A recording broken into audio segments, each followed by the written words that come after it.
मेरे प्यारे छात्रों, कैसे हैं आप लोग। तो आज हम लोग पढ़ेंगे पावर, है ना। पावर, आइए शुरू करते हैं।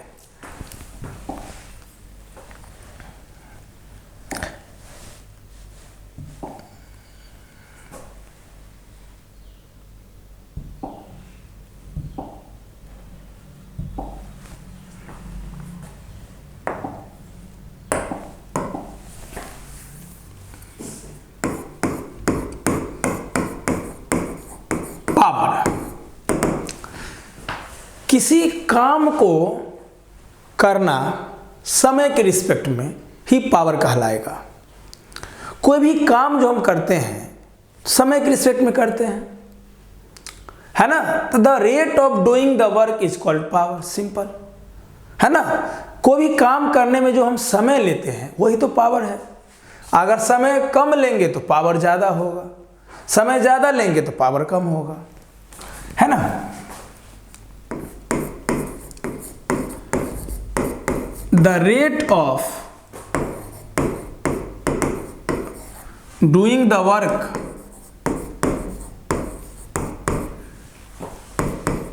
Is called power.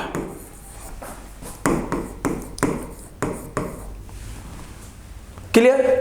या काम स्लो रेट से हो रहा है, धीरे धीरे हो रहा है तो पावर कम है। काम जल्दी हो रहा है तो पावर ज्यादा है ना। The rate of doing the work is called power. Power दो प्रकार का होता है,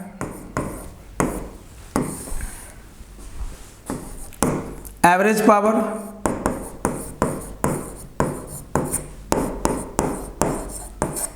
और दूसरा होगा इंस्टेंटेनियस पावर।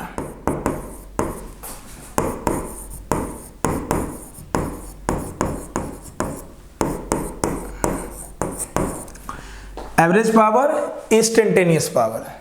तो एवरेज पावर क्या होगा? Total work done by total time, total work done by total time, या delta W by delta T, जो आप इसको बोलिए।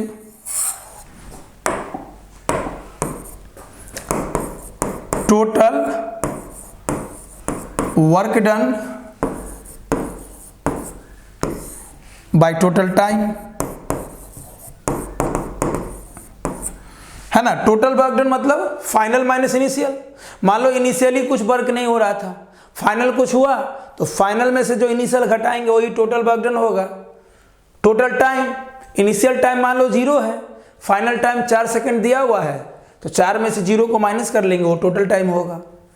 ओके, तो एवरेज पावर हो जाएगा delta W by delta T, या total work done by total time. Clear. अब वर्क डन अगर प्लस और माइनस 0 हो सकता है तो पावर भी प्लस और माइनस हो सकता है। पावर प्लस भी हो सकता है, माइनस भी हो सकता है। अब बताइए वर्क डन प्लस कब होता है, माइनस कब होगा? वर्क डन प्लस तब होता है जब एनर्जी सप्लाई होता है, बॉडी में एनर्जी सप्लाई होगा। और वर्क डन निगेटिव कब होगा? जब बॉडी से एनर्जी रिमूव हो जाएगा, बॉडी से एनर्जी हम गेन कर लेंगे, है ना, एनर्जी गेन।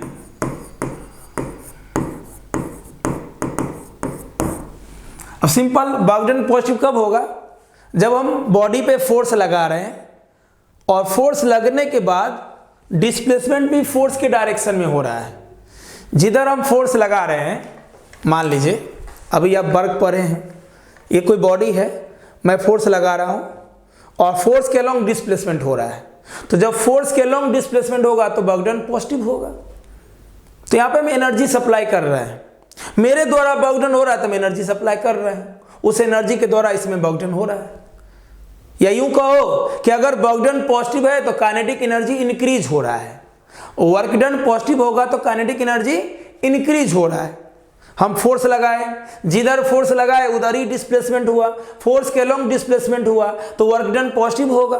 इसका मतलब है मैं अपना एनर्जी इसमें सप्लाई कर रहा हूं, एनर्जी सप्लाई हो रहा है मतलब वर्क डन पॉजिटिव हो रहा है, वर्क डन पॉजिटिव हो रहा है मतलब काइनेटिक एनर्जी बढ़ रही है। मोशन के द्वारा बॉडी में काइनेटिक एनर्जी होती है, पहले भी आप सुने होंगे कि मोशन के कारण बॉडी में जो एनर्जी होती है वो काइनेटिक एनर्जी होती है।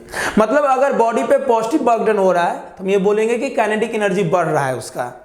उल्टा सोचो, मान लो ये ब्लॉक पहले से मोशन में है, और हम पीछे खींच रहे हैं, पहले से मोशन में और हम पीछे खींच रहे हैं।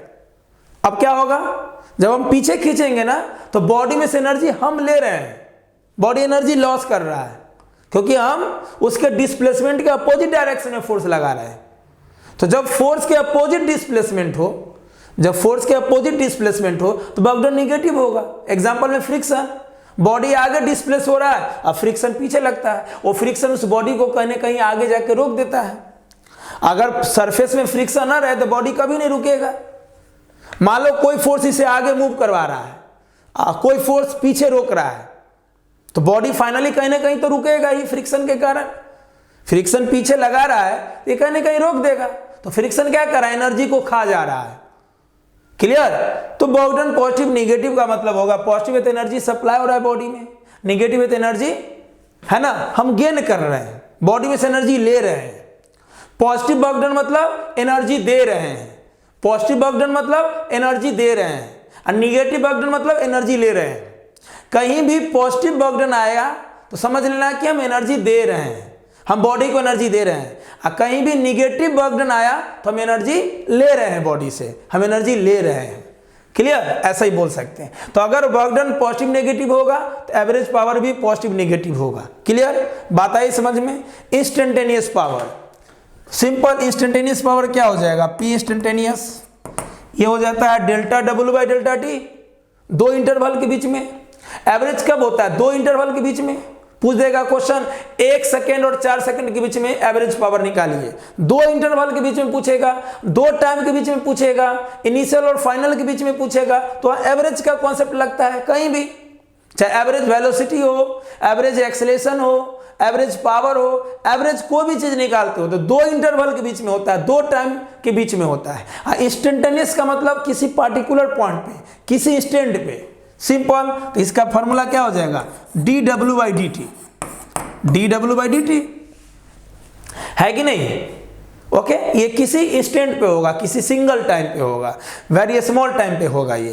क्लियर। चलिए इसको हम एक तरीका से और लिख सकते हैं, थोड़ा इसको आगे बढ़ाएं, अच्छे से नोट कीजिएगा। देखो इसको हम क्या लिख सकते हैं, डी डब्ल्यू को लिख सकते हैं एफ डॉट डी एस, नीचे डी टी, है ना। इंस्टेंटेनियस पावर हो जाएगा D W by D T. और वर्क डन क्या होता है, फोर्स और डिस्प्लेसमेंट का डॉट प्रोडक्ट। वर्क डन होता है फोर्स और डिस्प्लेसमेंट का डॉट प्रोडक्ट। चूंकि यहाँ डी डब्ल्यू लिखा हुआ है तो हम लोग लिखेंगे एफ डॉट डी एस। अगर डब्ल्यू रहता तो एफ डॉट एस लिखते हैं, डी डब्ल्यू है तो एफ डॉट डी एस लिखेंगे। क्लियर। अब सोच D S by D T क्या हो जाएगा, D S by D T क्या हो जाएगा, ये वेलोसिटी हो जाएगा, डिस्प्लेसमेंट बाई टाइम। तो इंस्टेंटेनियस पावर का एक फॉर्मूला और हो गया, F dot V, F dot V, ठीक है ना। डॉट मतलब कॉस थीटा, डॉट मतलब cos theta. Clear. Work done के जगह लिख दिए फोर्स और डिस्प्लेसमेंट का डॉट प्रोडक्ट, तो डिस्प्लेसमेंट बाई टाइम वेलोसिटी हो गया। तो इंस्टेंटेनियस पावर का एक फॉर्मूला और हो गया, फोर्स और वेलोसिटी का डॉट प्रोडक्ट, डॉट माने कॉस थीटा। अब फोर्स और वेलोसिटी के बीच जो एंगल होगा वही यहां पे रखेंगे, डॉट के बदले कॉस थीटा आया तो थीटा क्या होगा, फोर्स और वेलोसिटी के बीच का एंगल, फोर्स और वेलोसिटी के बीच का एंगल। अगर फोर्स और वेलोसिटी सेम डायरेक्शन में होगा, जिधर फोर्स लग रहा है उधर ही वेलोसिटी होगा, फोर्स के लॉन्ग वेलोसिटी हो रहा है, फोर्स के लॉन्ग बॉडी मूव कर रहा है, तो थीटा 0 होगा। दोनों वेक्टर क्वांटिटी है, फोर्स और वेलोसिटी सेम डायरेक्शन में होगा, थीटा 0 होगा, cos 0 1, तो पावर पॉजिटिव होगा, इंस्टेंटेनियस पावर पॉजिटिव होगा। मान लो फोर्स पीछे लग रहा है, जैसे फ्रिक्शन वाला फोर्स पीछे लग रहा है और बॉडी का वेलोसिटी आगे है, बॉडी आगे मूव हो रहा है और फ्रिक्शन उसे पीछे रोक रहा है, तो फ्रिक्शन के रिस्पेक्ट में थीटा क्या हो जाएगा 180, क्योंकि वेलोसिटी आगे है, फ्रिक्शन पीछे लग रहा है, तो थीटा 180, cos 180 -1, तो यहाँ पे पावर निगेटिव हो जाएगा। और मान लो फोर्स लग रहा है ऐसे और वेलोसिटी ऐसे है, कोई बॉडी ऐसे मूव कर रहा है और फोर्स ऐसे लग रहा है, तो जब फोर्स और वेलोसिटी के बीच का एंगल 90 डिग्री होगा तो cos 90 0, पूरा टर्म 0। क्लियर।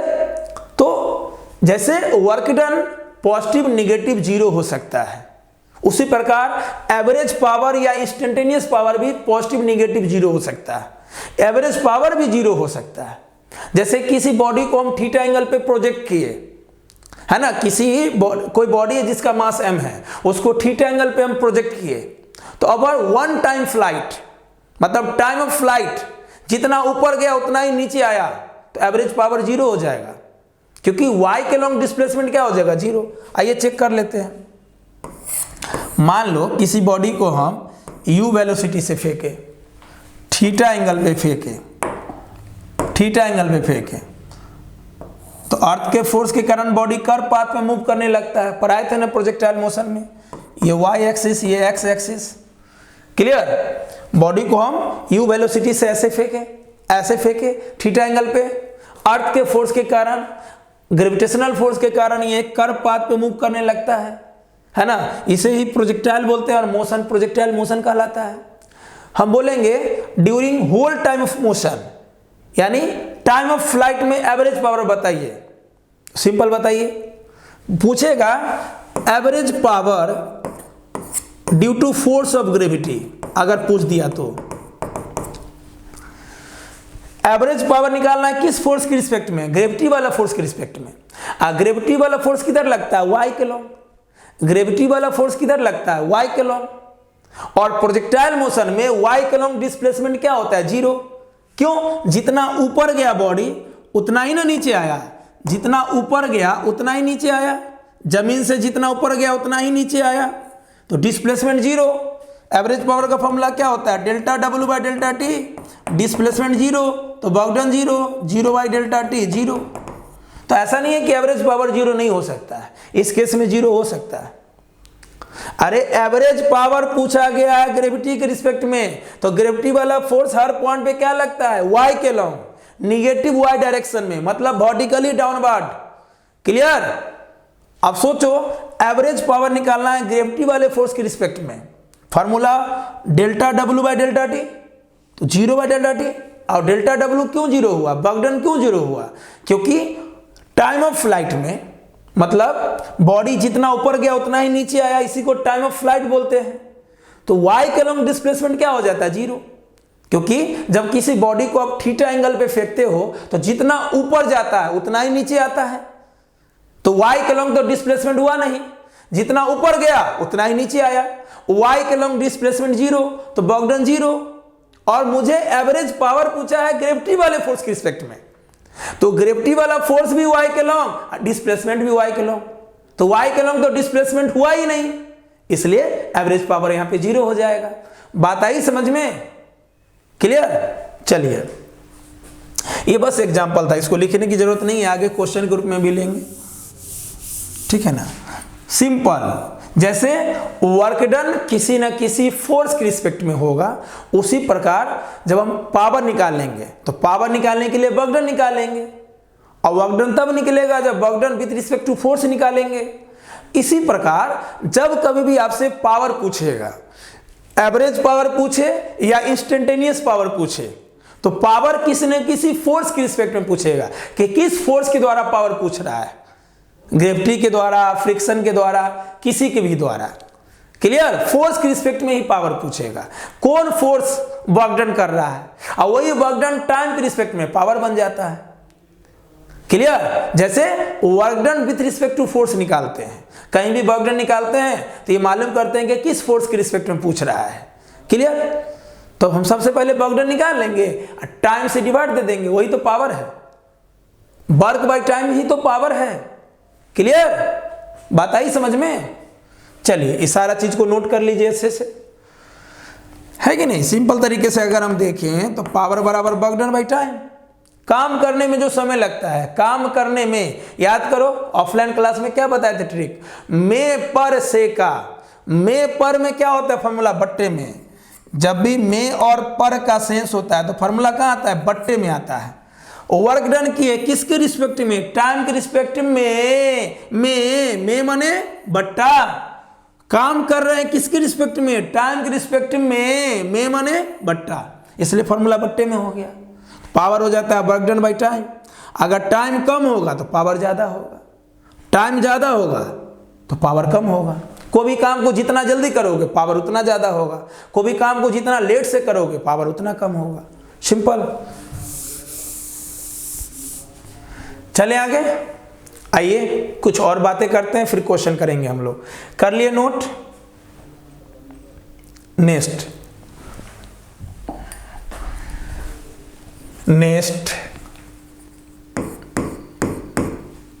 पावर तो स्केलर क्वांटिटी है, it is a scalar quantity.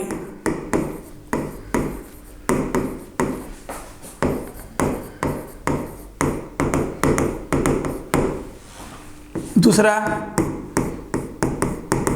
its SI unit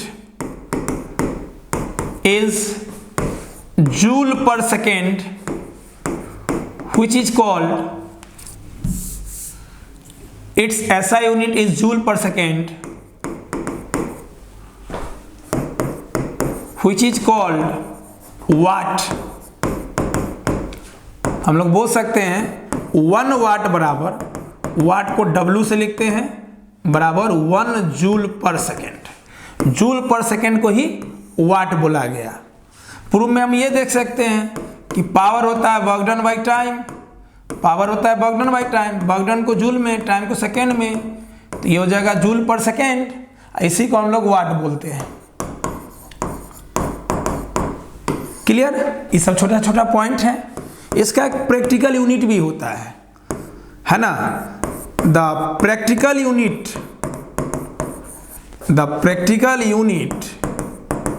of power is horsepower, जिसको HP भी बोलते हैं, सुने होंगे आप लोग। और 1 HP बराबर होता है 746 वाट। क्वेश्चन में कभी कभी यूज पड़ेगा, है ना? बोलेगा पावर का आंसर HP में दीजिए, ठीक है? आप अगर आंसर वाट में लाए होंगे तो HP में चेंज कर लीजिएगा, और आंसर HP में आया तो वाट में चेंज कर लेंगे। 1 हॉर्स पावर बराबर 746 वाट। क्लियर? तो ये स्केलर क्वांटिटी है, इसका यूनिट जूल पर सेकेंड, जिसको हम लोग वाट बोलते हैं, और इसका प्रैक्टिकल यूनिट हॉर्स पावर, जिसका वैल्यू होता है 746 वाट। एक और पॉइंट, इसका dimensional formula.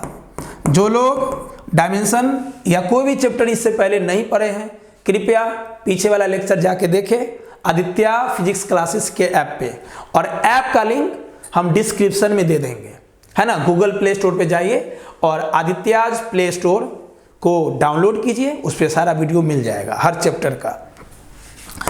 It's dimensional formula is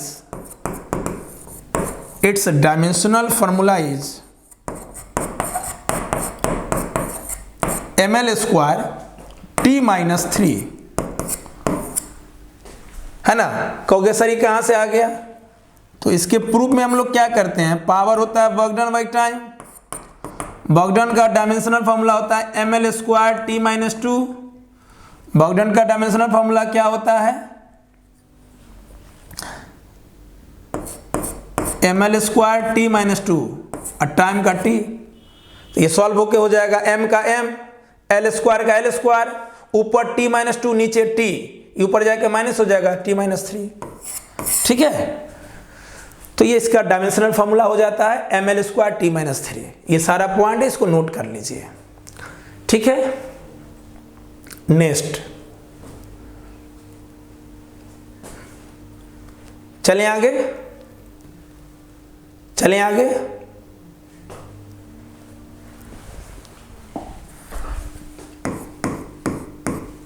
Babu, Nunu, Suga. Power क्या होता है? Instantaneous power dW/dt। मान लो ग्राफिकल क्वेश्चन दे दिया, ठीक है? तो ये वर्क डन x के लॉन्ग टाइम और y के लॉन्ग वर्क है, और कोई कर्व दे दिया। कुछ नहीं करो, कर्व का एक टेंजेंट ड्रॉ कर दो, यहाँ थीटा बनेगा। ये जो स्लोप ऑफ द टेंजेंट है, इसी को हम लोग टेन थीटा बोलते हैं। ये जो टेन थीटा आएगा ना, यही पावर होगा। क्लियर? सिंपल। मान लो वर्क टाइम ग्राफ में कोई भी कर्व दे देगा, कुछ नहीं करना है, वो जो टेन थीटा होगा ना, वही पावर के बराबर होगा। जो टेन थीटा होगा वही पावर के बराबर होगा। मतलब हम कहना क्या चाहते हैं, ध्यान से सुनो, हम कहना क्या चाहते हैं। सिंपल। अब यहां से क्वेश्चन दो भाग में बटेगा। अगर क्वेश्चन इक्वेशन में हो, अगर क्वेश्चन इक्वेशन में हो और ग्राफ में हो तो क्या करेंगे? क्वेश्चन इक्वेशन में हो और ग्राफ में हो तो क्या करेंगे? अगर इक्वेशन में हो तो दो ही चीज करते हैं, दुनिया का कोई भी चैप्टर हो, और ग्राफ में है तो भी दो ही चीज करते हैं, कोई भी चैप्टर हो, कोई भी टॉपिक हो। अगर क्वेश्चन इक्वेशन में है तो या तो डिफरेंशिएशन करते हैं या तो इंटीग्रेशन करते हैं इक्वेशन का, अपने कॉन्सेप्ट के हिसाब से। और ग्राफिकल क्वेश्चन है तो या तो हम लोग ग्राफ का एरिया निकाल लेते हैं, दिए गए कर्व का एरिया निकाल लेते हैं, या उसका स्लोप निकाल लेते हैं। अब एरिया कब निकालेंगे, स्लोप कब निकालेंगे, डिफरेंशिएशन कब करेंगे, इंटीग्रेशन कब करेंगे, इसको सुन लो अभी से 2-3 मिनट अच्छे से सुनो। मान लो पावर क्या होता है, जनरली मान लो पावर क्या होता है, हम अभी जनरल लिख रहे हैं, पावर बराबर वर्क डन बाई टाइम, ना इंस्टेंटेनियस बोलना है ना एवरेज बोलना है, ठीक है। तो मान लो पावर निकालना है, इसका फॉर्मूला बट्टे में होता है। तो मान लो क्वेश्चन में वर्क का इक्वेशन दिया हुआ है, किसका इक्वेशन दिया हुआ है, वर्क का इक्वेशन दिया हुआ है ना। जैसे मान लो ऐसा इक्वेशन दे दिया, W बराबर T square plus 2t plus T, बोलेगा इससे पावर निकालिए, सिंपल। तो देखो इक्वेशन में दिया हुआ है ना, कहां दिया हुआ है, ये इक्वेशन में दिया हुआ है। तो अगर क्वेश्चन इक्वेशन में हो तो समझ लेना या तो इंटीग्रेशन होगा या डिफरेंशिएशन होगा, दिया हुआ इक्वेशन। अब दिमाग में आया कि इंटीग्रेशन कब, डिफरेंशिएशन कब। तो जो पूछे इक्वेशन वाले में, जो पूछे उसका फॉर्मूला अगर बट्टे में आ रहा है, पावर का फॉर्मूला बट्टे में होता है, पावर का फॉर्मूला बट्टे में है, तो जो पूछा जा रहा है अगर उसका फॉर्मूला बट्टे में होगा तो डिफरेंशिएशन करो। अगर जो पूछा जा रहा है उसका फॉर्मूला बट्टे में आ रहा हो तो डिफरेंशिएशन कर दो इक्वेशन का, ठीक है। इंटीग्रेशन का, अब जैसे मान लो ये पावर का इक्वेशन दे देता, ये पावर का इक्वेशन दे देता, मान लो ये पावर का इक्वेशन है, तब बोलता वर्क डन बताइए। पावर का इक्वेशन दे देता तब बोलता वर्क डन बताइए, तो क्या करते, पावर बराबर वर्क डन बाई टाइम, तो वर्क डन क्या हो जाएगा, वर्क डन हो जाएगा पावर इंटू टाइम, पावर बराबर वर्क बाई टाइम, तो वर्क बराबर पावर इंटू टाइम। पावर का इक्वेशन दिया हुआ है, किसका इक्वेशन दिया हुआ है, पावर का, और वर्क पूछे। तो जब भी क्वेश्चन इक्वेशन में होगा तो ये ध्यान रखना या तो इंटीग्रेशन होगा या डिफरेंशिएशन होगा, किसी भी चैप्टर में, किसी भी टॉपिक में। डिफरेंशिएशन कब, जो पूछा जा रहा है उसका फॉर्मूला अगर बट्टे में हो ना तो डिफरेंशिएशन कर दो, और जो पूछा जा रहा है उसका फॉर्मूला अगर मल्टीप्लाई में हो तो इंटीग्रेशन कर दो। बात आई समझ में, जो पूछा जा रहा है उसका फॉर्मूला मल्टीप्लाई में हो तो इंटीग्रेशन कर दो। देखो पावर का इक्वेशन दिया हुआ है और वर्क पूछा है, तो वर्क का फॉर्मूला मल्टीप्लाई में है तो इंटीग्रेशन कर दो। क्लियर, बात आई समझ में। अब बाकी आप पढ़ेंगे, इससे पहले मेरा कैलकुलस वाला वीडियो जाके देख लो। जो बच्चे ये सब कभी नहीं पढ़े हैं कहीं भी, तो मेरा कैलकुलस वाला वीडियो देख लो। Clear, okay. फिर बोलेंगे आदित्य फिजिक्स क्लासेस ऐप पर सारा वीडियो है, ओके। तो इक्वेशन वाले क्वेश्चन में हमेशा ये होता है, या तो इंटीग्रेशन होता है या तो डिफरेंशिएशन होता है। ग्राफ वाले क्वेश्चन में भी वही होता है, या तो हमेशा स्लोप निकलेगा या हमेशा एरिया निकलेगा। अब जैसे मान लो वर्क और टाइम का ग्राफ दिया हुआ है, वर्क और टाइम का ग्राफ दिया हुआ है, ठीक है। वर्क और टाइम का ग्राफ दिया हुआ है, पावर पूछ रहा है, तो यहाँ पावर का फॉर्मूला क्या होता है, बट्टे में होता है। तो जब बट्टे में हो ना तो स्लोप निकाल दो।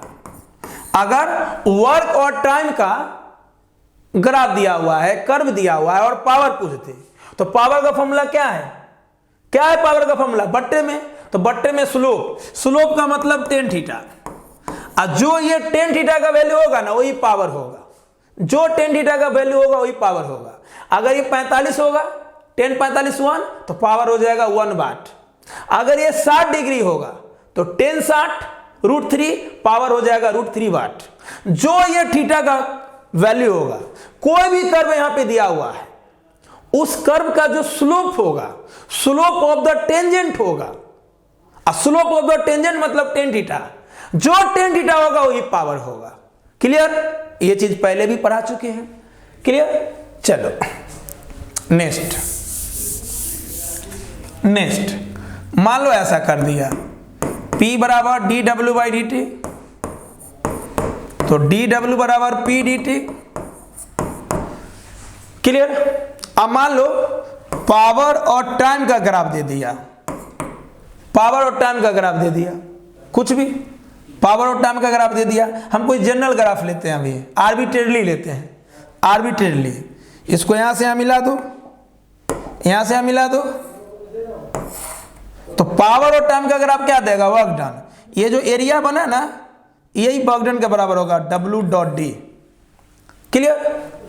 तो अगर पावर टाइम का ग्राफ दिया हुआ रहे, अब वर्क डन पूछे, तो दिए गए कर्व का एरिया निकाल दो, और वर्क और टाइम में ये कर्व दिया हुआ रहे तो टेन थीटा निकाल दो। सिंपल। फाइनल कंक्लूजन क्या होगा, ग्राफ वाला क्वेश्चन में दो ही चीज करते हैं, जो पूछा जा रहा है उसका फॉर्मूला बट्टे में हो। मान लो ग्राफ से पावर पूछ रहा है, तो पावर का फॉर्मूला बट्टे में है, तो स्लोप निकाल दो, स्लोप का मतलब टेन थीटा। और कोई कर्व दे दिया, यहां पे तो हम कोई आर्बिट्रेरली ले रहे हैं, कोई आर्बिट्रेरली कर्व ले रहा है। मान लो यहाँ पे T1 टाइम है, यहाँ T2 टाइम है, इस कर्व के जगह कुछ भी दे सकता है, triangle, square, square triangle, trapezium, कुछ भी दे सकता है। तो पावर टाइम का ग्राफ दिया है तो वर्क ही पूछेगा, पावर टाइम के ग्राफ में क्या पूछेगा, वर्क। क्लियर।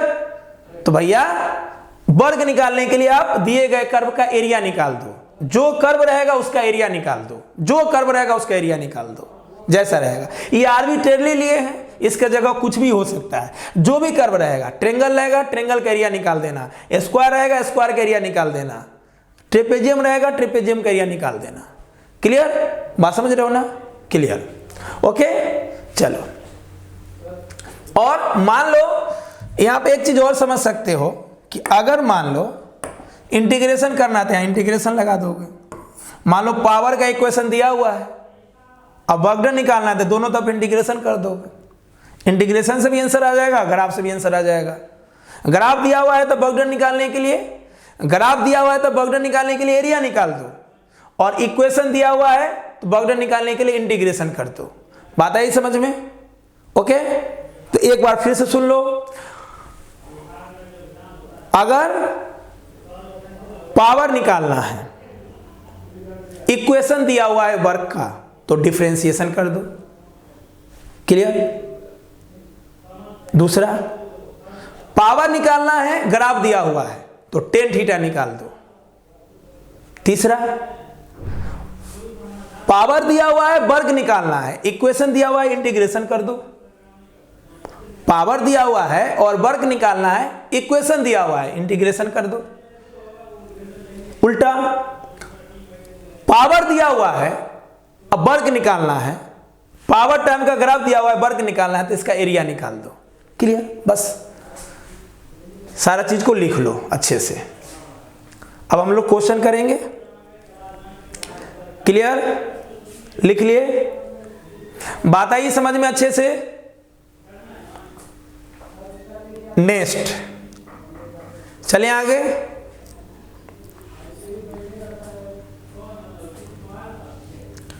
चलो क्वेश्चन शुरू हम लोग करते हैं, है ना, है ना।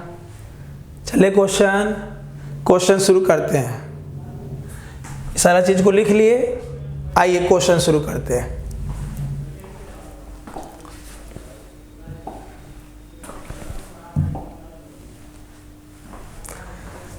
देखिए क्वेश्चन क्या है। सो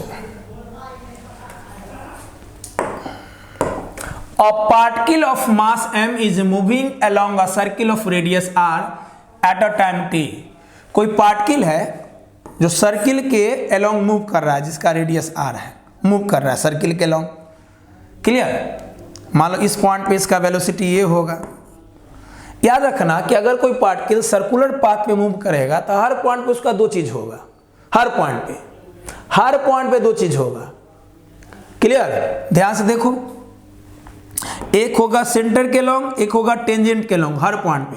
मान लो बॉडी चलते चलते यहां पे पहुंचा, तो एक होगा सेंटर के लॉन्ग, एक होगा टेंजेंट के लॉन्ग, है ना। सर्कुलर पाथ पे जब भी मूव करेगा, तो जैसे मान लो ये सेंटर, ये रेडियस है, मान लो बॉडी गया, तो इधर जो एक्सेलेरेशन होगा उसको बोलेंगे टेंजेंशियल एक्सेलेरेशन, इधर जो एक्सेलेरेशन होगा उसको बोलेंगे टेंजेंशियल एक्सेलेरेशन, और इधर जो एक्सेलेरेशन होगा उसको बोलेंगे रेडियल एक्सेलेरेशन या सेंट्रीपिटल एक्सेलेरेशन।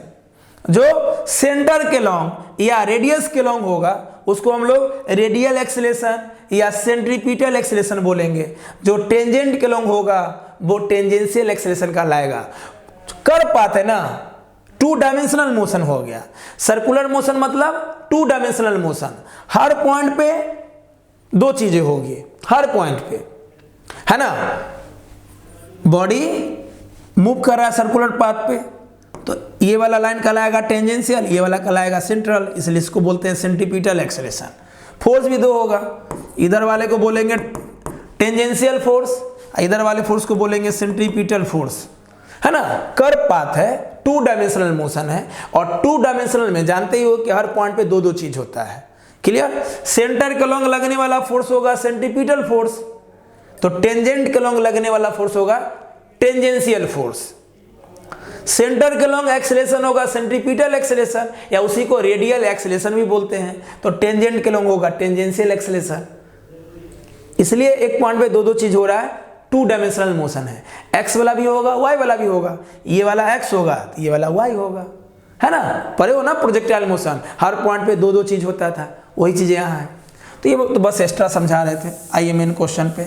क्वेश्चन क्या है, a particle of mass m is moving along a circle of radius r at a time t। किसी टाइम पे कोई पार्टिकल सर्किल के लॉन्ग मूव कर रहा था जिसका रेडियस r है, और उसका सेंट्रीपिटल एक्सेलेरेशन दिया हुआ है।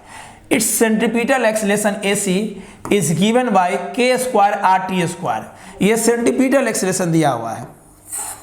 कोई पार्टिकल, ये सर्किल है जिसका रेडियस r है, सर्किल के लॉन्ग मूव कर रहा है, क्लियर, जिसका सेंट्रीपिटल एक्सेलेरेशन दिया हुआ है k² RT², है ना। देखो ये जो क्वेश्चन है ना बिल्कुल सर्कुलर मोशन से जुड़ा हुआ है, और सर्कुलर मोशन हम रोटेशन में मिला के पढ़ाते हैं बाबू। ओके, वर्क पावर एनर्जी में ही हम लोग आगे कॉलिजन पढ़ लेंगे, कॉलिजन के बाद सेंटर ऑफ मास।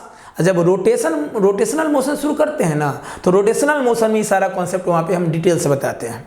रोटेशन शुरू करने से पहले हम सर्कुलर मोशन अच्छे से समझा देते हैं, ताकि आपको जहाँ जहाँ सर्कुलर मोशन का यूज होता है वो भी आपको अच्छा हो जाए और रोटेशनल मोशन भी अच्छा हो जाए।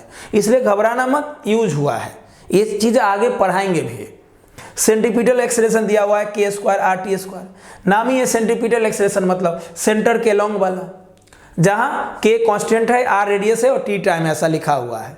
क्वेश्चन है, r रेडियस है, t टाइम है, find the power supplied by all the forces acting on the particle. बोल रहा है कि जब ये सर्किल के लॉन्ग मूव कर रहा था, तो जो जो फोर्स इस पे लग रहा था वो फोर्स के द्वारा जो पावर है वो निकालना है।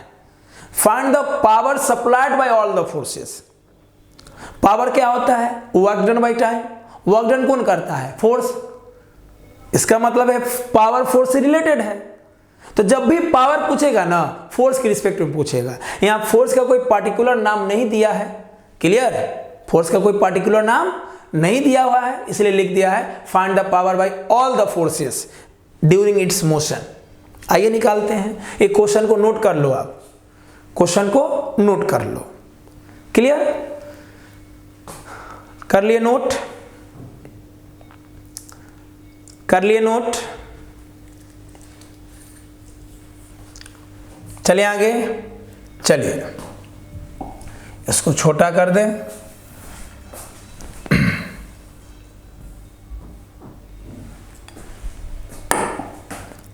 नो ध्यान दे रहा है ना, क्या क्या दिया हुआ है। सेंट्रीपिटल फोर्स दिया हुआ है k² RT², और देखो हिंट में सेंट्रीपिटल फोर्स का फॉर्मूला दिया हुआ है, सेंट्रीपिटल एक्सेलेरेशन का फॉर्मूला दिया हुआ है v²/r²। देखो ध्यान से, देखो हिंट में सेंट्रीपिटल एक्सेलेरेशन दिया हुआ है v²/r, ठीक है। चलो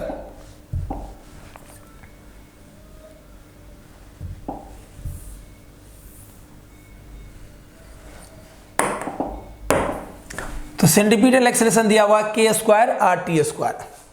ध्यान से देख, वाकई में यहाँ पे आपसे इंस्टेंटेनियस पावर पूछा जा रहा है।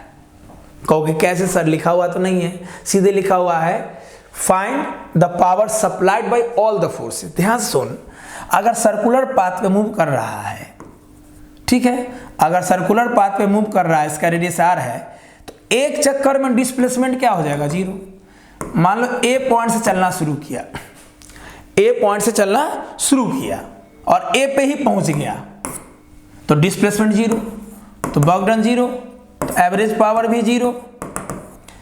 एक चक्कर में मतलब जहां से चलना शुरू किया वहीं पहुंच गया, तो डिस्प्लेसमेंट 0, डिस्प्लेसमेंट 0 तो वर्क डन 0, वर्क डन 0 तो एवरेज पावर 0। कहोगे सर कहीं तो वह एक चक्कर तो नहीं लिखा हुआ है, ऐसा तो नहीं लिखा हुआ है सर कि find the power bye all the forces over one cycle, ऐसा तो नहीं लिखा हुआ है बाबू, नहीं लिखा हुआ है। इसका मतलब ही है एक साइकिल दिया हुआ है, जरूरी नहीं है कि क्वेश्चन में हर चीज लिख दे, यहां पे एक साइकिल ही है। क्लियर, ये चीजें छुपी हुई रहती है। तो एवरेज पावर तो 0 हो जाएगा। इसका मतलब है कि जो भी पूछा जा रहा है वो इंस्टेंटेनियस पूछा जा रहा है। क्लियर, क्या पूछा जा रहा है, इंस्टेंटेनियस पूछा जा रहा है। अब सिंपल सोचो, इंस्टेंटेनियस पावर का फॉर्मूला क्या आया था, dw/dt। और dw/dt को जब हम तोड़े थे तो क्या आया था, फोर्स और वेलोसिटी का डॉट प्रोडक्ट आया था, फोर्स और वेलोसिटी का डॉट प्रोडक्ट आया था। सिंपल, फोर्स और वेलोसिटी निकाल लेंगे, दोनों का डॉट निकाल लेंगे, आंसर आ जाएगा। ठीक है, आइए,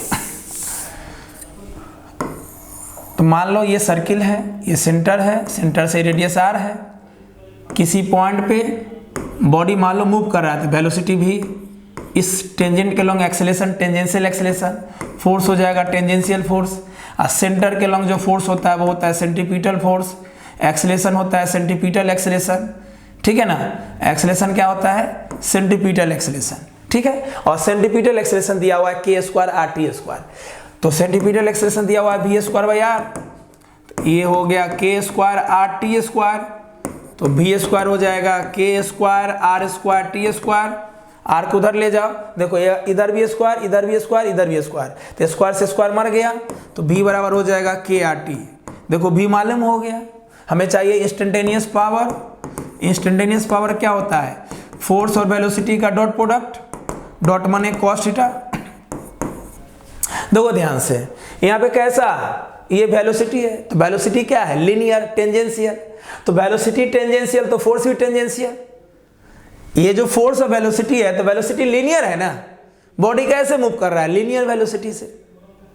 कहोगे सर लिखा हुआ तो नहीं है लीनियर वेलोसिटी, तो बेवकूफ, ये जो सेंट्रीपिटल फार्मूला दिया हुआ है, सेंट्रीपिटल एक्सेलेरेशन का फार्मूला दिया हुआ है v²/r, इसमें v क्या है, टेंजेंशियल वेलोसिटी, टेंजेंट के लॉन्ग, टेंजेंट के लॉन्ग। तो अगर वेलोसिटी टेंजेंट वाला तो फोर्स भी टेंजेंट वाला, वेलोसिटी टेंजेंट वाला तो फोर्स भी टेंजेंट वाला, डॉट माने cos थीटा। सोच, टेंजेंट के लॉन्ग सब तो सेम डायरेक्शन में होगा, टेंजेंट के लॉन्ग सब तो सेम डायरेक्शन में होगा, अरे बोल ना, तो फोर्स और वेलोसिटी सेम डायरेक्शन में होगा, तो FB cos थीटा 0 हो जाएगा, cos 0 1 बचा FB, भी निकाल लिए हैं, अब यहाँ से F निकालेंगे, आंसर आ जाएगा। अब वेलोसिटी से एक्सेलेरेशन निकालेंगे, एक्सेलेरेशन से फोर्स निकालेंगे, तो बोलो एक्सेलेरेशन क्या होता है, dV/dt। एक्सेलेरेशन क्या होता है, dV/dt। ठीक है, और यहाँ पे जो एक्सेलेरेशन होगा वो कौन होगा, टेंजेंशियल, क्योंकि वेलोसिटी टेंजेंशियल तो एक्सेलेरेशन भी टेंजेंशियल, फोर्स भी टेंजेंशियल। ठीक है, तो ये वेलोसिटी टेंजेंशियल है तो एक्सेलेरेशन भी टेंजेंशियल, या यहाँ पे t लगा दोगे, dV/dt। तो वेलोसिटी का वैल्यू है KRT, KRT को t के रिस्पेक्ट में डिफ्रेंशिएट करोगे तो आंसर आएगा सिर्फ KR। क्लियर, तो ये टेंजेंशियल एक्सेलेरेशन है, तो फोर्स क्या हो जाएगा, टेंजेंशियल। फोर्स क्या होता है, मास इंटू एक्सेलेरेशन, फोर्स क्या होता है, mass into acceleration, force tangential तो एक्सेलेरेशन भी टेंजेंशियल, m और एक्सेलेरेशन हो गया KR।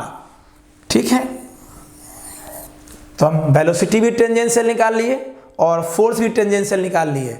इंस्टेंटेनियस पावर क्या है, FB, F का वैल्यू है MKR, टेंजेंशियल फोर्स है MKR, और वेलोसिटी है KRT, वेलोसिटी क्या है, KRT। तो ये सॉल्व होके क्या हो जाएगा, mk²r²t, यही हो जाएगा इंस्टेंटेनियस पावर, है ना, supplied by all the forces. Clear, बात आई समझ में। ओके, तो सबसे पहले हम लोग क्या किए, क्वेश्चन पढ़े। क्वेश्चन में बोला जा रहा था, क्वेश्चन में क्या बोला जा रहा था कि कोई पार्टिकल है जिसका मास m है और वो सर्कुलर पाथ पे मूव कर रहा है, जिस सर्कुलर पाथ का रेडियस r है। ठीक है, और सेंट्रीपिटल एक्सेलरेशन दिया हुआ था के square R T square. Centripetal acceleration दिया हुआ था के स्क्वायर आर टी स्क्वायर, जहाँ पे के कांस्टेंट था, आर रेडियस था, टी टाइम था। तो बताइए पावर।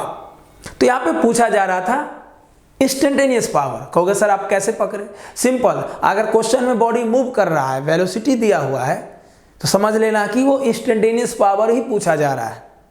अगर एवरेज पूछेगा ना तो लिख देगा, एवरेज पूछेगा तो क्वेश्चन में लिख देगा कि एवरेज पावर निकालिए। अगर पूछा नहीं जा रहा है तो समझ लेना कि इंस्टेंटेनियस पावर ही दे रहा है क्वेश्चन में, या पूछा जा रहा है। क्लियर? तो इंस्टेंटेनियस पावर होता है फोर्स और वेलोसिटी का डॉट प्रोडक्ट। अगर पार्टिकल सर्कुलर पाथ पे मूव कर रहा है, circular path, two dimensional motion है, तो हर पॉइंट पे दो दो चीज होगा, एक सेंटर के लॉन्ग, एक टेंजेंट के लॉन्ग। तो बॉडी मूव कर रहा है तो टेंजेंट के लॉन्ग वेलोसिटी, तो टेंजेंशियल वेलोसिटी। अगर वेलोसिटी टेंजेंट के लॉन्ग तो एक्सेलरेशन भी टेंजेंट के लॉन्ग, फोर्स भी टेंजेंट के लॉन्ग। क्लियर? तो सिंपल, क्वेश्चन में दिया हुआ था सेंट्रीपिटल एक्सेलरेशन के स्क्वायर आर टी स्क्वायर, इसका वैल्यू दिया हुआ था V square by R. Hint में यहाँ से भी निकाल लिए, वेलोसिटी से एक्सेलरेशन निकाल लिए, एक्सेलरेशन से फोर्स निकाल लिए, यहाँ पे बैठा दिए, आंसर आ गया। और आपके दिमाग में क्वेश्चन आ रहा होगा कि सर ये सेंट्रीपिटल फोर्स के रिस्पेक्ट में काहे नहीं निकाले, टेंजेंशियल फोर्स क्यों लिए? क्लियर? सोचो, अगर कोई बॉडी सर्कुलर पाथ पे मूव करता है तो मान लो वेलोसिटी ऐसे और सेंट्रीपिटल फोर्स ऐसे है। कोई पार्टिकल सर्कुलर पाथ पे मूव कर रहा है तो हर पॉइंट का वेलोसिटी सेंट्रीपिटल फोर्स के परपेंडिकुलर होगा ना। हर पॉइंट का वेलोसिटी सेंट्रीपिटल फोर्स के परपेंडिकुलर होगा। अगर पार्टिकल सर्कुलर पाथ के लॉन्ग मूव कर रहा है तो हर पॉइंट पे वेलोसिटी सेंटर के परपेंडिकुलर होगा। सेंटर के लॉन्ग जो फोर्स होता है उसे सेंट्रीपिटल फोर्स बोलते हैं। मान लो पार्टिकल यहाँ पहुंचा तो वेलोसिटी ऐसे, लेकिन सेंट्रीपिटल फोर्स तो सेंटर के लॉन्ग ही लगेगा। पार्टिकल यहाँ पहुंचा तो सेंट्रीपिटल फोर्स तो सेंटर के लॉन्ग लगेगा। अब सोच, इंस्टेंटेनियस पावर क्या होता है? फोर्स और वेलोसिटी का डॉट प्रोडक्ट। अगर वेलोसिटी और सेंट्रीपिटल फोर्स का कुछ निकालते तो आंसर जीरो हो जाता है ना, क्योंकि सेंट्रीपिटल फोर्स वेलोसिटी के हर पॉइंट पे परपेंडिकुलर है। डॉट का मतलब cos थीटा, और थीटा 90 हो जाएगा तो पावर जीरो। अब पावर जीरो कहोगे सर पावर जीरो भी तो हो सकता है, यस हो सकता है। तो अगर क्वेश्चन में ये बोल देता कि सेंट्रीपिटल फोर्स के रिस्पेक्ट में निकालना है तब ऐसा सोच सकते थे। नहीं बोला है मतलब टेंजेंशियल ही निकालना है, इन्हें कि जीरो निकाल देना है। मतलब क्वेश्चन बोल रहा है कि इंस्टेंटेनियस पावर निकालना है, उसका कुछ ना कुछ वैल्यू आना चाहिए, क्योंकि सेंट्रीपिटल फोर्स के रिस्पेक्ट में तो इंस्टेंटेनियस पावर जीरो हो जाएगा, क्योंकि वेलोसिटी हमेशा ऐसे और सेंट्रीपिटल फोर्स हमेशा उसके परपेंडिकुलर। कहीं भी चले जाओ, आज जब फोर्स और वेलोसिटी परपेंडिकुलर होंगे तो थीटा 90 हो जाएगा, जीरो हो जाएगा। क्लियर? Okay, clear? और ये सारा चीज फिर से पढ़ोगे जब हम आपको सर्कुलर मोशन और रोटेशनल मोशन पढ़ाएंगे। क्लियर? घबराना मत इस क्वेश्चन से। आइए अब आपके सिलेबस का क्वेश्चन लेते हैं। क्लियर? ओके, चलो इसको नोट कर लो, इसको नोट कर लो अच्छे से। ओके, कर लिए note?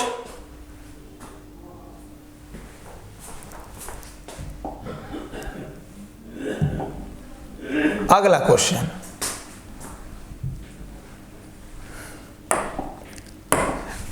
a particle of mass m is projected with a velocity u at an angle theta with horizontal।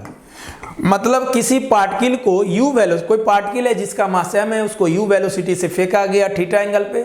तो बताइए the average power developed by gravity, मतलब एवरेज पावर निकालना है ग्रेविटी वाले फोर्स के रिस्पेक्ट में over the whole time of motion.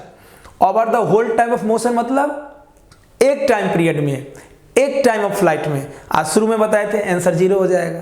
तो एक निकालना एवरेज पावर, क्लियर, ग्रेविटी वाले फोर्स के रिस्पेक्ट में, और दूसरा निकालना इंस्टेंटेनियस पावर ग्रेविटी वाले फोर्स के रिस्पेक्ट में as a function of time. Clear? मतलब पहला क्वेश्चन है एवरेज पावर निकालिए ओवर वन टाइम पीरियड या over whole time of motion. मतलब हो गया बॉडी को जब हम फेंक दिए वहां से लेकर गिरने तक एवरेज पावर बताइए, फेंकने के बाद और गिरने तक एवरेज पावर बताइए। यही पहले क्वेश्चन का मतलब हो गया। और दूसरा क्वेश्चन निकालना है इंस्टेंटेनियस पावर किसी टाइम पर, फेंकने के बाद किसी टाइम पे इंस्टेंटेनियस पावर क्या होगा ये निकालना है। ये दूसरे क्वेश्चन का मतलब हो गया। इसको नोट करें, हम आगे इसका सॉल्यूशन बता रहे हैं। क्लियर? चले आगे, चले।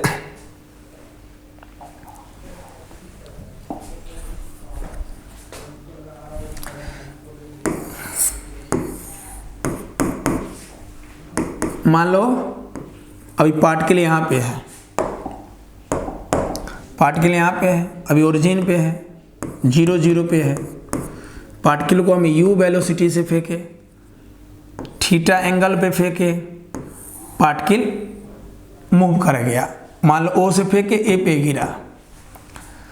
तो बोल रहा है पहला question, find average power developed by force of gravity over whole time of motion. Whole time motion मतलब ओरिजिन से फेंके, मतलब इनिशियल पॉइंट से लेकर फाइनल पॉइंट तक। तो एवरेज पावर हो जाएगा delta W by delta T. Simple, answer 0 हो जाएगा, क्योंकि over whole time of motion मतलब गिरने तक। अब फोर्स ऑफ ग्रेविटी के रिस्पेक्ट में पूछ रहा है, तो ग्रेविटी वाला फोर्स भी नीचे लगता है, ग्रेविटी वाला फोर्स भी नीचे। क्लियर? ओके। और डिस्प्लेसमेंट भी फाइनली नीचे होता है, या ऐसे समझो, ग्रेविटी वाला फोर्स किधर लगता है? y के लॉन्ग, और डिस्प्लेसमेंट प्रोजेक्टाइल मोशन में y के लॉन्ग 0 होता है। क्यों? जितना बॉडी ऊपर चढ़ता है उतना ही नीचे आता है। डिस्प्लेसमेंट प्रोजेक्टाइल मोशन में y एक्सिस के लॉन्ग 0 होता है, तो वर्क डन 0 हो जाएगा, तो एवरेज पावर भी 0 हो जाएगा। क्लियर? और क्यों हम सोचे? आप कहोगे सर x के लॉन्ग तो डिस्प्लेसमेंट है ना, y के लॉन्ग ना 0 है, y के लॉन्ग जितना ऊपर गया उतना ही नीचे आ गया, y के लॉन्ग ना डिस्प्लेसमेंट 0 है सर, x के लॉन्ग बताइए तो अरे बेवकूफ, फोर्स ऑफ ग्रेविटी के रिस्पेक्ट में पावर निकालना है, तो फोर्स ऑफ ग्रेविटी किधर लगता है? y के लॉन्ग। अगर फोर्स y के लॉन्ग तो डिस्प्लेसमेंट भी y वाला लेंगे। एवरेज पावर निकालना है लेकिन ग्रेविटी वाले फोर्स के रिस्पेक्ट में, ग्रेविटी वाला फोर्स लगता है y में, तो डिस्प्लेसमेंट भी y में, और प्रोजेक्टाइल मोशन में y के लॉन्ग डिस्प्लेसमेंट 0, तो वर्क डन 0। क्लियर? तो एवरेज पावर 0। ये पहले का आंसर हो गया। ठीक है, दूसरे का आंसर,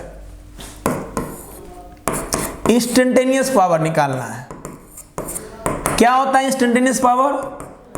फोर्स ऑफ वेलोसिटी का dot product, force of velocity का डॉट प्रोडक्ट, डॉट माने कॉस थीटा। और इंस्टेंटेनियस पावर भी निकालना है फोर्स ऑफ ग्रेविटी के रिस्पेक्ट में। ग्रेविटी किसी, मान लो जनरल पॉइंट पे हम बात करते हैं, क्योंकि दूसरा क्वेश्चन था फाइंड इंस्टेंटेनियस पावर, है ना, find instantaneous power delivered by force of gravity. मतलब ग्रेविटी वाला फोर्स कितना पावर दे रहा है as a function of time, किसी टाइम पे। तो मान लो जब हम बॉल को फेंक रहे थे तो वहां पे टाइम 0 था, इस पोजीशन पे टाइम 0 था, यहां पे टाइम 0 था। अब किसी टाइम पे मान लो बॉल यहां पे पहुंचा, इसको दूसरा कलम से दिखाते हैं। किसी टाइम पे बॉल यहां पे पहुंचा, t बराबर t पे, t बराबर t पे मान लो टाइम के रिस्पेक्ट में वेलोसिटी चेंज होता है, ये v हो गया। तो इसका भी 2 कंपोनेंट, इनिशियल u का 2 कंपोनेंट, थीटा के long u cos theta, perpendicular u sin theta, है ना। जब बॉल को हम फेंक रहे थे t बराबर 0 पे, उस समय ये वेलोसिटी एंगल पे है, तो 2 कंपोनेंट, थीटा के long cos theta, perpendicular sin theta. अब t टाइम बाद t बराबर t पे बॉडी यहां पे पहुंचा, किसी पॉइंट p पे, किसी इंस्टेंट पे v वेलोसिटी से, क्योंकि टाइम के रिस्पेक्ट में वेलोसिटी चेंज होगा। तो x वाला वेलोसिटी तो चेंज नहीं होता है, क्योंकि x के लॉन्ग कोई फोर्स नहीं लगता है, तो वेलोसिटी चेंज नहीं होगा। x वाला फोर्स कितना है? u cos थीटा, तो यहाँ u cos थीटा। और y वाला फोर्स कितना हो जाता है टाइम के रिस्पेक्ट में? u sin theta minus gt। जब पार्टिकल t टाइम बाद हवा में ऊपर जाता है तो x के लॉन्ग कोई वेलोसिटी चेंज नहीं होता है, क्योंकि x के लॉन्ग कोई फोर्स नहीं लगता है। y के लॉन्ग ग्रेविटी वाला फोर्स लगता है, उस फोर्स के कारण टाइम के रिस्पेक्ट में वेलोसिटी u sin थीटा से चेंज होकर u sin theta minus gt हो जाता है। ये चीज हम आपको प्रोजेक्टाइल मोशन में पढ़ाए थे। क्लियर? ओके, चलिए अब आगे बताओ, मुझे इंस्टेंटेनियस पावर निकालना है किसी स्टैंड पे ग्रेविटी वाले फोर्स के रिस्पेक्ट में। तो इंस्टेंटेनियस पावर होता है फोर्स और वेलोसिटी का डॉट प्रोडक्ट, डॉट बने cos थीटा। हमें चाहिए फोर्स, तो फोर्स क्या होता है mg, लो mg, चलो f की जगह mg। कहोगे सर वेलोसिटी तो दो है, एक x वाला है एक y वाला है, x वाला है u cos थीटा और y वाला है u sin theta minus gt। तो सोच इंस्टेंटेनियस पावर क्या होता है, फोर्स और वेलोसिटी का डॉट प्रोडक्ट, और डॉट माने cos थीटा। अगर इस वेलोसिटी के रिस्पेक्ट में पावर निकाला तो पावर जीरो हो जाएगा ना, क्योंकि अगर डॉट के बदले cos थीटा 90 हो जाएगा। इस वेलोसिटी के रिस्पेक्ट में ये फोर्स तो 90 डिग्री पे है ना, तो ये वाला वेलोसिटी तो कोई पावर दे ही नहीं रहा है, ये वाला वेलोसिटी से फोर्स 90 डिग्री पे है, तो ये वेलोसिटी फोर्स के बीच का एंगल 90 है, तो पावर जीरो हो जाएगा, क्योंकि डॉट प्रोडक्ट है ना, डॉट माने cos थीटा 90, cos 90 जीरो। तो x वाला फोर्स लेंगे ही नहीं, क्योंकि x वाला फोर्स के कारण पावर जीरो हो जाएगा। आज जीरो पावर लेके हम क्या करेंगे, देखो पावर का वैल्यू अगर कहीं पे जीरो आ रहा है ना, तो उसका कोई सिग्निफिकेंस नहीं है। मतलब कैलकुलेशन में आंसर जीरो लिख सकते हो, लेकिन सिग्निफिकेंस उसका नहीं रहेगा।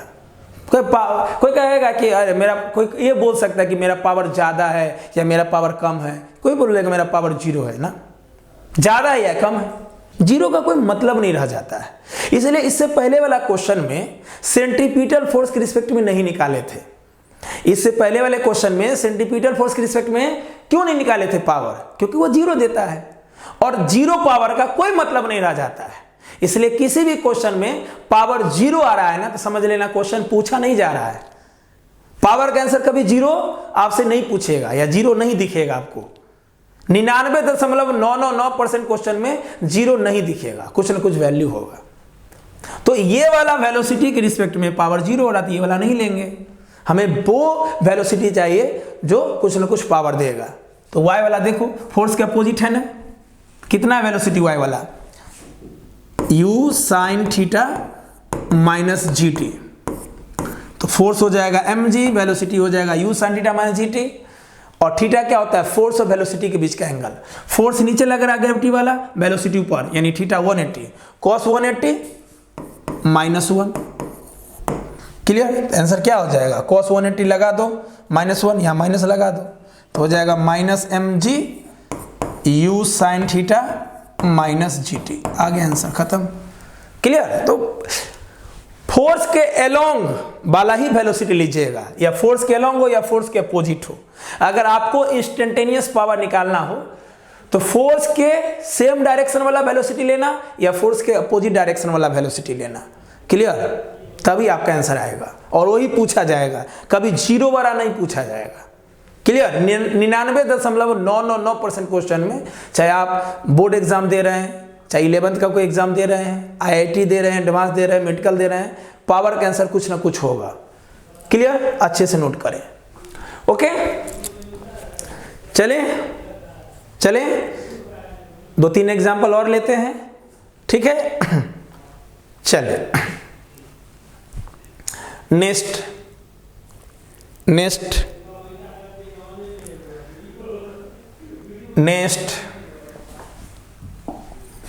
मान लो एक क्वेश्चन फ्रिक्शन के रिस्पेक्ट में लेते हैं।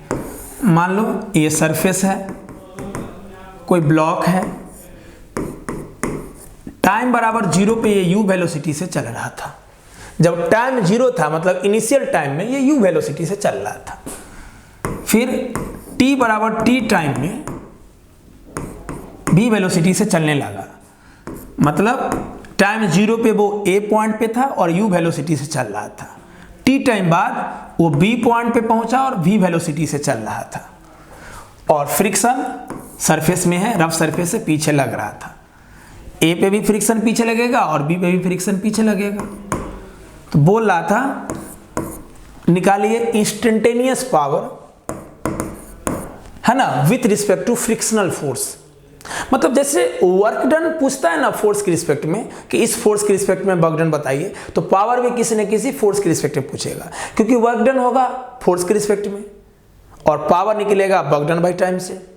क्लियर, एवरेज पूछा तब, इंस्टेंटेनियस पूछा तो फोर्स और वेलोसिटी का डॉट प्रोडक्ट, फोर्स ग्रुप में यहाँ पे फ्रिक्शन।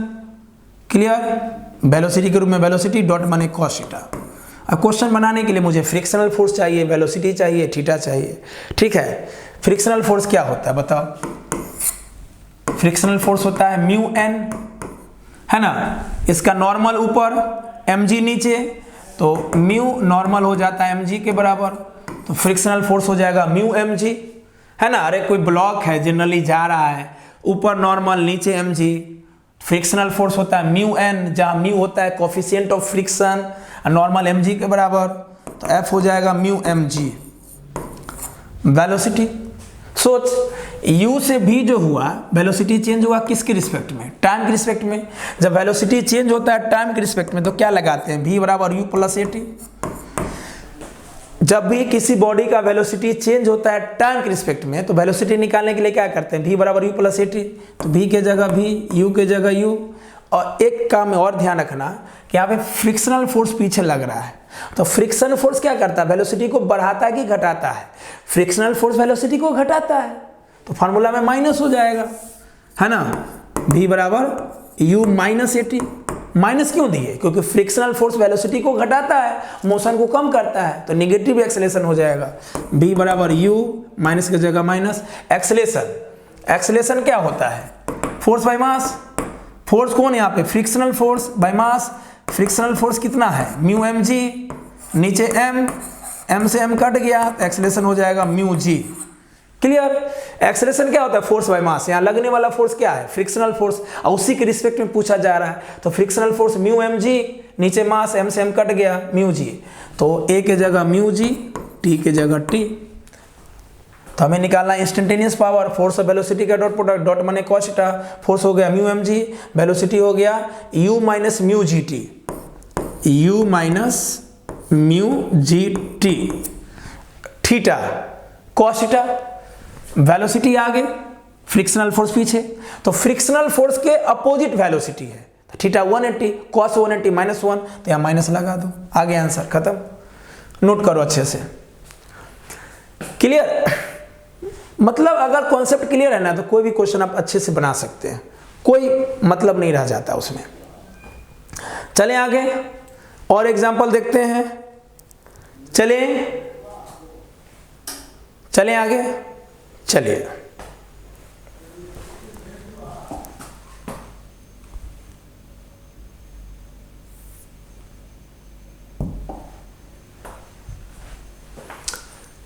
क्वेश्चन है, a car of mass m accelerates starting from rest which the engine supplies a constant power। बोला एक कार है जिसका मास m है, वो रेस्ट से एक्सेलेरेट हुआ, मतलब कोई कार है जिसका मास m है, पहले वो रेस्ट में था और अचानक चलने लगा, तो अचानक चलने लगेगा तो वेलोसिटी चेंज होगा। जब वेलोसिटी चेंज होता है तो वेलोसिटी चेंज होने की घटना को हम लोग एक्सेलेरेशन बोलते हैं। तो बोला एक कार एक्सेलेरेट हुआ रेस्ट से, क्लियर, और उसको चलाने में मदद किया कार का इंजन, मतलब कार का इंजन उसे पावर सप्लाई किया, जिसके कारण कार का इंजन पावर सप्लाई किया, जिसके कारण कार रेस्ट से मोशन में आया, और रेस्ट से मोशन में होगा तो वो एक्सेलेरेट कहलाता है, क्योंकि वेलोसिटी चेंज होगा। तो क्वेश्चन पूछ रहा है कार का वेलोसिटी निकालिए as a function of time, clear, और पोजीशन ऑफ कार निकालिए as a function of time. जब भी किसी क्वेश्चन में as a function of time पूछे तो समझ लेना कि इंटीग्रेशन करना है। क्या करना है, इंटीग्रेशन करना है। जब भी क्वेश्चन में as a function of time पूछे तो समझ लेना कि इंटीग्रेशन करना है। ये चीज पहले भी समझाएं आपको ऑफलाइन क्लास में, क्लियर। चले इसको नोट कर लीजिए, इसको बनाते हैं, जल्दी पॉज करके क्वेश्चन को नोट करें। चले आगे, चलिए नेक्स्ट। सिंपल, क्या बोले कि एवरेज पावर पूछेगा ना तो लिख देगा कि एवरेज पावर, यहां पे सिर्फ पावर, एवरेज पावर पूछेगा तो लिख देगा। भले यहां पे वेलोसिटी पूछा या पोजीशन पूछा तो समझ लेना इंस्टेंटेनियस पावर का फॉर्मूला लगाना है। तो इंस्टेंटेनियस पावर टी का डॉट प्रोडक्ट, ये ऐसे समझना, वेलोसिटी पूछा है तो वेलोसिटी, पहला क्वेश्चन क्या है, find the velocity as a function of time. तो वेलोसिटी किस में आ रहा है, एवरेज पावर में आ रहा है कि इंस्टेंटेनियस पावर में आ रहा है? इंस्टेंटेनियस पावर में वेलोसिटी आ रहा है ना, एवरेज पावर में तो वेलोसिटी नहीं आ रहा है। एवरेज पावर तो simple work done by time, total work done by total time, तो उसमें वेलोसिटी कहाँ आ रहा है? तो जब वेलोसिटी पूछेगा आपसे तो इंस्टेंटेनियस पावर का फॉर्मूला लगाओगे, क्योंकि इंस्टेंटेनियस पावर में ही वेलोसिटी का कॉन्सेप्ट है। क्लियर? इसलिए लगाएं instantaneous power F B cos theta, dot बने कॉस थीटा। तो एक कार था जो रेस्ट में था, उसका मास m था, वो एक्सेलेरेट हुआ। इसका मतलब है क्वेश्चन ये कहना चाह रहा है कि कार का इंजन उसे आगे धकेला, तो फोर्स भी आगे। क्लियर?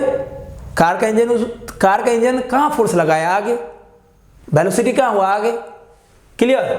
तो एफ भी कॉस जीरो 1, तो इंस्टेंटेनियस पावर हो जाएगा एफ वी। क्लियर? कहोगे सर कैसे? तो ये भी ध्यान रखना, अनलेस स्टेटेड अदरवाइज, जब तक कहा गया ना हो थीटा हमेशा 0 होगा। अगर ऐसा रहता तो बोल देता कि कार आगे जा रहा, फ्रिक्शनल फोर्स पीछे लग रहा है। अगर कुछ नहीं लिखा हुआ है ना क्वेश्चन में और एंगल का कॉन्सेप्ट है, तो 99.999% में 0 ही एंगल होता है। मतलब क्वेश्चन ये कहना चाह रहा है कि जिधर फोर्स लग रहा है इंजन के द्वारा उधर ही वेलोसिटी है। फोर्स और वेलोसिटी सेम डायरेक्शन में होगा तो थीटा 0 हो जाएगा। ठीक है? तो हम लोग इंस्टेंटेनियस पावर लेके चल रहे हैं, और जरूरी नहीं है कि हमेशा इंस्टेंटेनियस लिखे, पी भी लिखेंगे तो चलेगा, बस दिमाग में रखना कि इंस्टेंटेनियस ही है ये।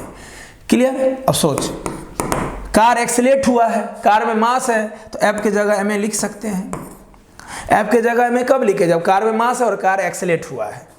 तो P बराबर इसको लिख सकते हैं एम भी, और एक्सेलरेशन को लिख सकते हैं dv बाई dt। क्यों dv बाई dt लिखे? क्योंकि हमें वेलोसिटी चाहिए as a function of time, और वेलोसिटी भी चेंज हुआ है कार का, पहले रेस्ट में था, चलने लगा, तो टाइम के रिस्पेक्ट में, तो एक्सेलरेशन को लिख सकते हैं dv बाई dt। अब देखो इसको क्या करेंगे, देखो v dv सेम जात का है, भी dv सेम जात का है, तो सेम जात को एक तरफ रहने दो और अलग जात को एक तरफ रहने दो। इसको लिख सकते हैं हम लोग p by M D T बराबर v dv, है कि नहीं? अरे v dv रहने दिए, m और dt को इधर ले आए, m नीचे आ जाएगा, dt मल्टीप्लाई में आ जाएगा, बस इंटीग्रेशन करो दोनों तरफ, आंसर आ जाएगा। कहोगे सर आप लिमिट कैसे ले? तो देखो यहाँ dt है और यहाँ dv है, जिसमें d लगा रहता है ना इंटीग्रेशन में, जिसमें d लगा हुआ रहे, जिस लेटर में d लगा रहा है उसके हिसाब से लिमिट होता है।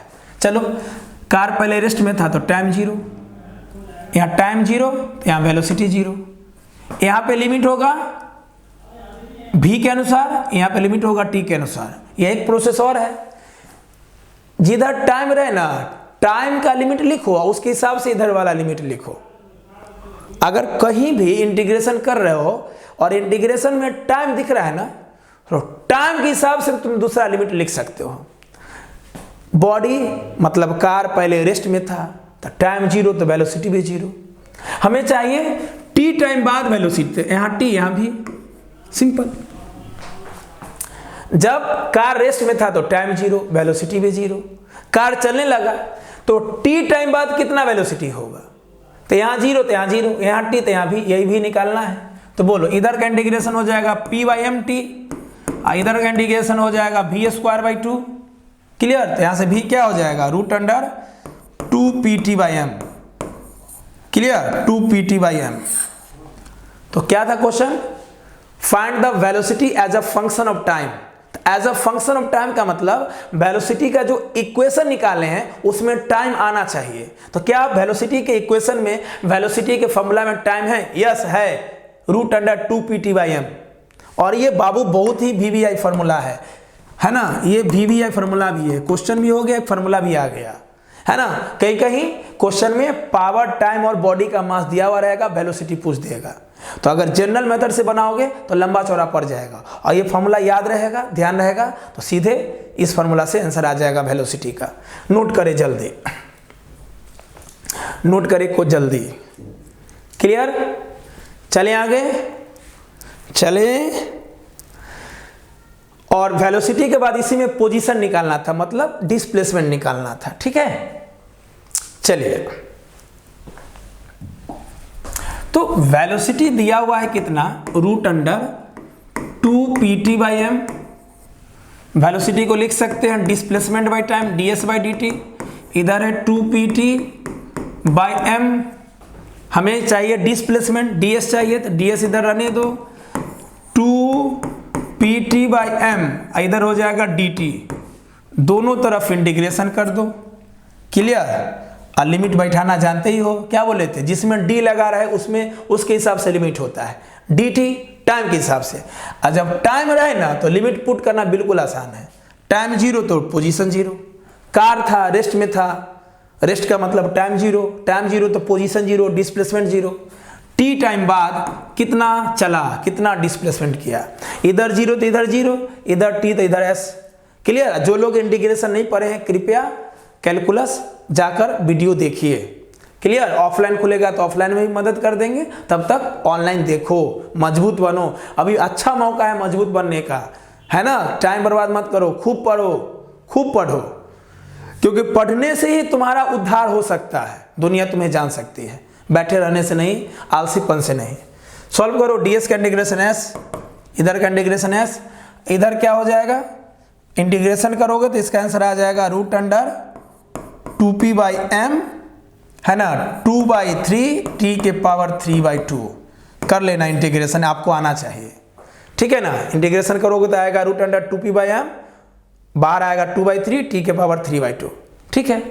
अरे simple, root under 2p by m बाहर निकाल लोगे क्योंकि ये कांस्टेंट है। अरे t का जात का dt है ना, root under 2p by m बाहर आ जाएगा। लो माने तो लिख देते हैं, लो लिख ही देते हैं, ds का इंटीग्रेशन s, इधर हो जाएगा root under 2p by m बाहर, अंदर बचेगा रूट t dt, इंटीग्रेशन 0 से t। ठीक है? तो s बराबर root under 2p by m, root को लिख सकते हैं ना पावर 1/2, रूट का मतलब क्या, पावर 1/2। अब पावर वाला इंटीग्रेशन आपको मालूम है कि नहीं? पावर का मतलब आपको मालूम है, रूट का मतलब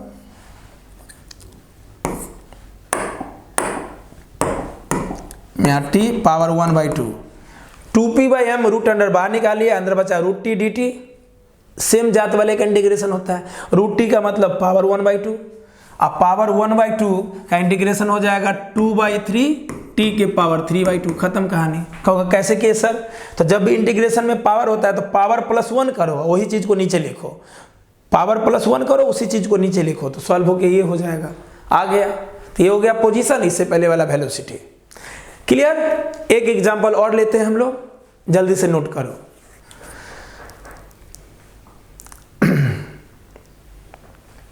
चलिए आगे, चलिए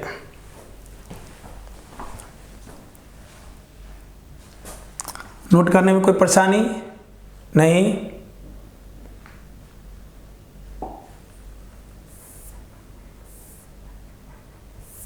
आ जाओ, क्वेश्चन। हाँ चलिए, अंतिम क्वेश्चन आज का बोल रहा है, a body of mass 4 kg is pulled up the inclined plane with an acceleration of 1 meter per second square by a force parallel to the inclined plane। बोल रहा है कि inclined plane पे कोई 4 kg का बॉडी रखा हुआ था और उसको कोई पुल करके ऊपर खींच रहा है। पुल करने के बाद उस बॉडी में जो एक्सेलेरेशन प्रोड्यूस हुआ वो 1 मीटर पर सेकेंड स्क्वायर का दिया हुआ है। अगर angle of inclined plane 30 degree दिया हो, इंक्लाइंड प्लेन मतलब जैसे आपके घर का सीढ़ी हो गया, ये हो गया इंक्लाइंड प्लेन।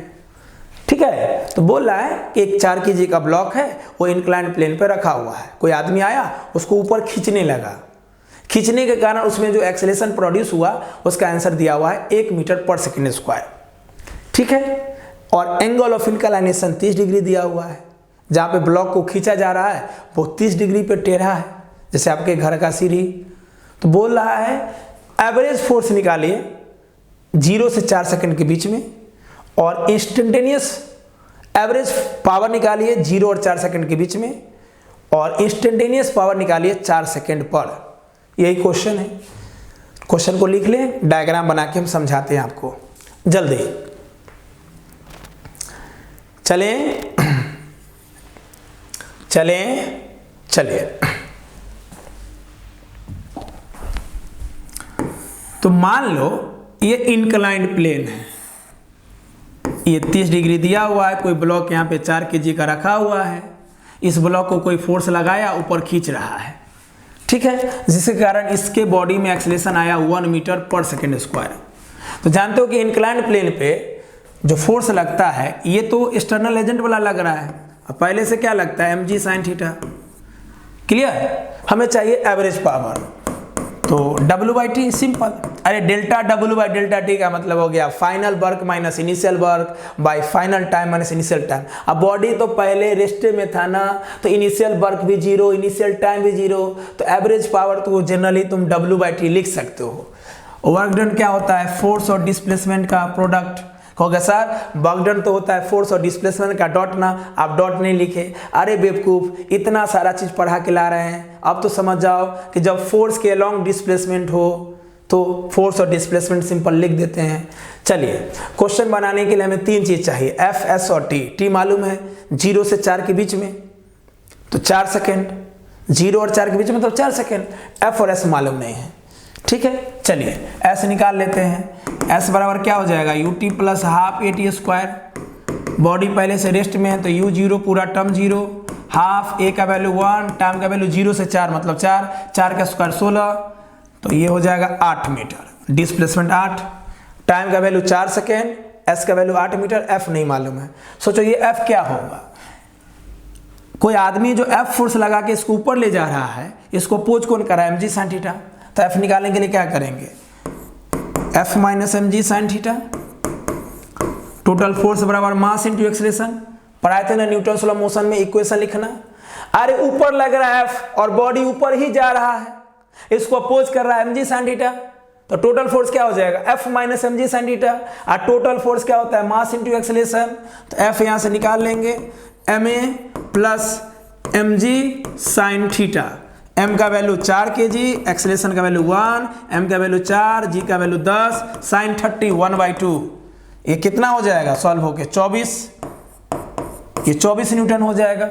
हमें चाहिए एवरेज पावर, पावर होता है work done by time, work done होता है फोर्स इनटू डिस्प्लेसमेंट, फोर्स का वैल्यू 24, डिस्प्लेसमेंट का वैल्यू 8, टाइम है 0 से 4 मतलब 4, 4 दूना 8, 24 दूना 48, तो एवरेज पावर हो जाएगा 48 वाट। खत्म कहानी, एवरेज पावर क्या हो जाएगा 48 वाट। ओके समझे, क्लियर, बिल्कुल सिंपल क्वेश्चन। दूसरा निकालना इंस्टेंटेनियस पावर। इंस्टेंटेनियस पावर क्या होता है, फोर्स और वेलोसिटी का डॉट प्रोडक्ट, डॉट माने कॉस थीटा, और कॉस तो यहाँ 0 हो जाएगा क्योंकि जिधर फोर्स लग रहा है उधर ही बॉडी जा रहा है, इसलिए ना यहाँ पे भी डॉट नहीं लिए। अरे फोर्स के लॉन्ग ही डिस्प्लेसमेंट हो रहा है तो कॉस थीटा 0, तो जब फोर्स के लॉन्ग डिस्प्लेसमेंट हो तो सिंपल फोर्स और डिस्प्लेसमेंट लिखो। इतना चीज क्लियर हो गया होगा, इतना सारा लेक्चर लेके आए आपके लिए कि फोर्स के लॉन्ग डिस्प्लेसमेंट होना तो वर्क डन सिंपल लिखो force into displacement. Instantaneous power force और वेलोसिटी का डॉट प्रोडक्ट, डॉट माने कॉस थीटा, फोर्स के लॉन्ग ही वेलोसिटी है तो फोर्स और वेलोसिटी सेम डायरेक्शन में है, तो यहाँ भी cos 0 1 बचा F भी, फोर्स का वैल्यू 24 और इंस्टेंटेनियस पावर निकालने के लिए वेलोसिटी चाहिए। सिंपल, बॉडी ऊपर जा रहा है तो किस वेलोसिटी से जा रहा है, तो वेलोसिटी क्या हो जाएगा v बराबर u प्लस AT, है ना, v बराबर u plus AT, u0, a का वैल्यू 1, t का वैल्यू 4, क्योंकि 4 सेकेंड पर ही इंस्टेंटेनियस पावर चाहिए तो t 4 लेंगे, तो 4 मीटर पर सेकेंड, मतलब बॉडी जो ऊपर जा रहा था वो 4 मीटर पर सेकेंड से जा रहा था। अरे बॉडी ऊपर जा रहा है तो टाइम के रिस्पेक्ट में वेलोसिटी चेंज हो रहा है ना, और टाइम के रिस्पेक्ट में जब वेलोसिटी चेंज होता है तो क्या लगाते हैं, v बराबर u plus AT, u0, a का वैल्यू 1 और t बराबर 4 सेकेंड पे ही चाहिए। क्वेश्चन दिया हुआ था ना लैंग्वेज में, इंस्टेंटेनियस पावर एट t बराबर 4 सेकेंड, 4 4, तो यहाँ ले लो 4, 24 को 4 से मल्टीप्लाई करोगे 96 वाट, तो एवरेज पावर हो गया 48 वाट और इंस्टेंटेनियस पावर 96 वाट। क्लियर, समझ में आया अच्छे से, बढ़िया से नोट करो। ओके क्लियर है, चलिए तो मिलते हैं अगले लेक्चर में नए एनर्जी और नए उत्साह से। Bye bye.